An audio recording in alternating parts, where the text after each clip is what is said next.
Welcome back, DFF Army, to the second episode of Factory AccuRankings Analysis. I'm your host at Buink NFL, and today we're going to be getting into our very first stock up, stock down update of the DFF AccuRankings, where we'll be discussing a few noteworthy changes that have happened in the most recent rankings update. This week's Riser of the Week is going to be Marquise Brown, who moved up 10 spots overall and is currently the wide receiver 18 and the 47th overall asset on the DFF AccuRankings. We now have Brown ranked above Tony Pollard, Daniel Jones, Jerry Jeudy, Quentin Johnston, Jordan Addison, Christian Watson, just to throw out a few names, all of whom are notably higher than Brown on Keep Trade Cut. You can acquire him for much cheaper than any of the assets I just named before, and we generally think he's a massive buy at market cost. We have him ranked above all of those guys who are much more difficult to acquire. He's also notably lower on Bulletproof's ADP than guys like Miles Sanders, DeAndre Swift, Jordan Love, and Trey Lance, and he's available in a lot of startups after some of those guys on Bulletproof's ADP. These are all assets who I wouldn't hesitate to give up for Marquise Brown, and I would definitely be taking Brown over them in a startup. Now, to get into why we're high on Marquise Brown over at DFF, there's a number of reasons for why, but it all centers around his elite projected role that we foresee for him in 2023. Brown was the fantasy wide receiver 8 during weeks 1 through 6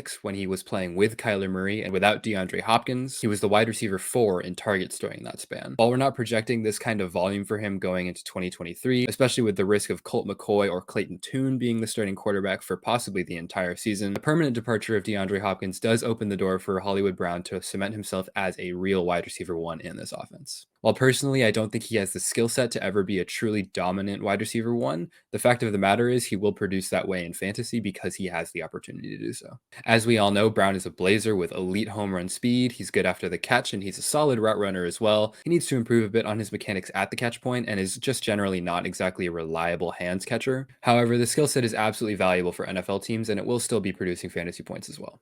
Brown is one of our favorite mid-round targets over at DFF in your startup leagues, and he's a great target right now as a trade piece. I'd also be mindful and trade for him during the start of the season because he may get off to a slow start with whoever is playing quarterback for the Arizona Cardinals. So if you can buy him in a slight dip before the return of Kyler Murray, whether that be in the middle of the season or next year, you could be striking a really good value. Some other notable risers from this rankings update include Alexander Mattison, who moved up 28 spots thanks to the official departure of Dalvin Cook, and Brock Purdy, who moved up 22 spots in our rankings, likely due to the increasing likelihood that he will be the week 1 starter for the San Francisco 49ers.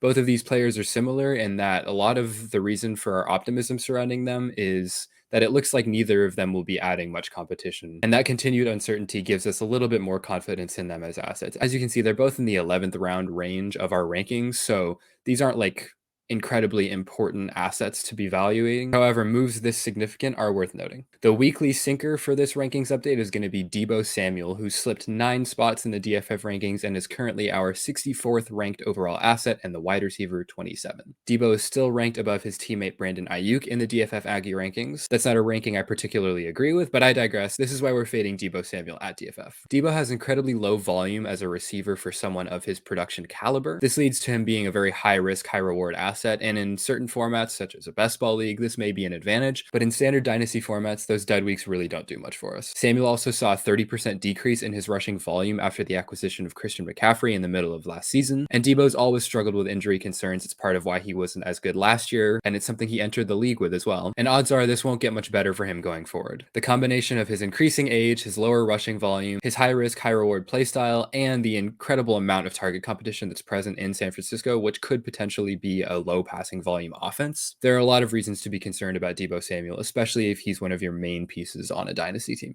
The next piece of movement I think is worth highlighting in this most recent DFF rankings update is the veteran discount window, which may be closing. To my right, you can see I've listed a bunch of players who have gone up in the DFF rankings without really doing much, and this is just because veterans will accrue value as we get closer to the start of the season. As we get closer to the fantasy playoffs, veteran value is going to rise exponentially, and you're already seeing that trend start. You should buy while you still can and be sharp and cognizant for any sell windows during the season. Guys like Travis Kelce, Cooper Kupp, and Nick Chubb will be sellable at a very, very nice price during the regular season as teams realize that they're contenders when they didn't expect to. Some of the sneakier values like Amari Cooper and Calvin Ridley are great assets to hold right now and just simply wait for the value bump to present itself. If you have a rebuilding team that has a few veterans on it, guys like Miles Sanders, Keenan Allen, I would recommend holding those players, even if you feel like you could sell them for a decent price right now, because the fact of the matter is they're more valuable in season than they are right now. Be sharp and cognizant for sell windows opening during the season due to injury, due to surprise contention, just general variance that happens during the craziness of football season, and just stay on your toes and you'll be good. The last trend I wanted to look at in this episode is the possible end of rookie fever, or at least it's dwindling down for sure.